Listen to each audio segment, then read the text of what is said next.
کہ تم تو کہتے ہیں کہ مسلمانوں کے ساتھ اللہ کی مدد ہے، آج کہاں ہے مسلمان؟ ہاں آج اللہ کی مدد کیوں نہیں ہے؟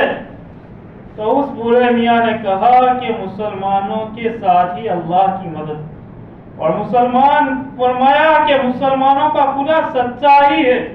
ہاں پھر اس بوڑھے میاں نے سمجھایا کہ آپ کے پاس جو بکریوں کے ریوڑ ہے تو وہ آپ جو ہے ان کو رکھنے کے لیے شکاری کتے رکھتے، تو کہا کہ شکاری کتے کیوں رکھتے ہو؟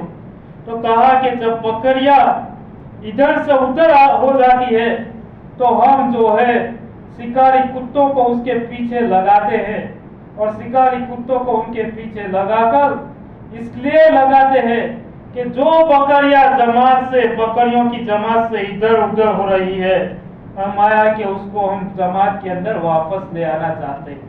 تو کہا کہ جو ہے اللہ تعالیٰ بھی ہمیں یہی سمجھانا چاہتے ہیں کہ مسلمانوں آپس کے اندر لڑائیاں مت کرو، آپس کے اندر لڑائیاں نہ کرو۔ اگر لڑائیاں کرو گے، یہ قرآن کے الفاظ ہے، کان کھول کر سن لو، ہاں کہ اگر لڑائیاں کرو گے تو کیا ہوگا؟ کہا کہ تم آپس کے اندر جھگڑو گے تو دشمنوں کے مقابلے کے اندر تمہاری ہوا نکل جائے۔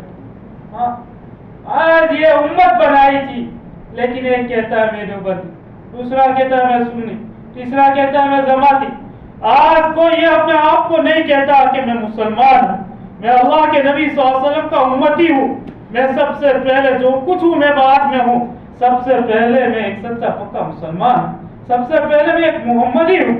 آج کوئی یہ نہیں کہتا کہ ہمیں یہی تعلیم دی تھی، اللہ تعالیٰ نے ہمارا نام مسلمان رکھا ہے، حدیث کی کتابوں میں مسلمان کا الفاظ آتا ہے۔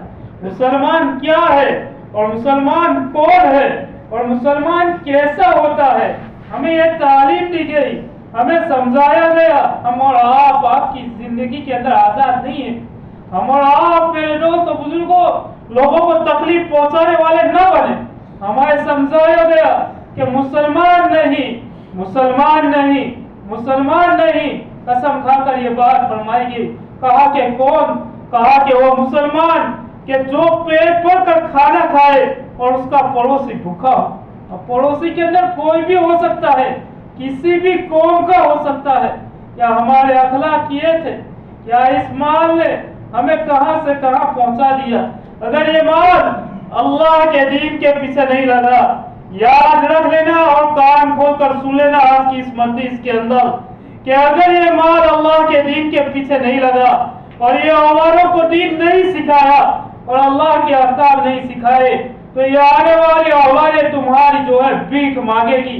فرمایا حضرت خواجہ حسن نظامی نام کے بزرگ فرماتے ہیں کہ میں ایک مرتبہ دلی کی جامع مسجد کے اوپر جو ہے تھا، شام کا وقت تھا، میں نے دیکھا کہ ایک بوڑھا آدمی بھیک مانگ رہا ہے۔ فرمایا کہ جو ہے میں نے سوچ دیا کہ یہ جو بھیک مانگ رہا ہے یہ کوئی عام انسان نہیں ہے، یہ بڑے خاندان کا لگتا ہے۔ حضرت خواجہ حسن نظامی نام کے بزرگ فرماتے ہیں کہ میں اس کے بعد فرمایا کہ تھوڑی دیر اس کے پیچھے پیچھے ہو لیا، وہ جمنا ندی کے کنارے جہاں غریبوں کی جھوپڑیاں ہوتی ہے وہاں وہ اندر چلا گیا۔ حضرت خواجہ حسن نظامی نام کے بزرگ فرماتے ہیں کہ اس کے پیچھے پیچھے میں چلا گیا اور پھر میں نے اس سے پوچھا کہ آپ کون ہیں؟ وہ غریب فقیر کہتا ہے کہ تم کون ہو کہ جو آج اس فرمایا کہ اس غریب کی جھوپڑی کے اندر آ گئے۔ وہ خواجہ حسن نظامی نام کے بزرگ اپنا پورا پریچے دیتے ہیں اور اپنا انٹروڈکشن کراتے ہیں کہ میں یہ ہوں، میں یہ ہوں۔ پھر وہ پوچھتے ہیں اس فقیر سے کہ بتاؤ آپ کون ہو؟ اور وہ بڑا فقیر بتانے کے لیے تیار نہیں ہے۔ فرمایا کہ بڑا فقیر بتا۔ حضرت خواجہ حسن نظامی نام کے بزرگ بہت اصرار کرتے ہیں کہ نہیں بتانا پڑے گا کہ تم کون ہو۔ فرمایا کہ وہ اپنی روتی ہوئی آنکھ سے فرماتا ہے کہ سننا چاہتے ہو میں کون ہوں؟ فرمایا کہ مغل بہادر شاہ ظفر کا نواسا ہوتا ہوں، جن مغلوں نے 600-700 سال تک اس ہندوستان کے اندر فرمایا کہ حکومت کی، جن مغلوں نے لال قلعہ بنوایا، جن مغلوں نے تاج محل بنوایا، جن مغلوں نے جو ہے دلی کی جامع مسجد بنائی، لیکن ان مغلوں کا مال جب اللہ کے دین کے پیچھے نہیں لگا اور اپنے اولاد کے دین کی تعلیم کے پیچھے نہیں لگا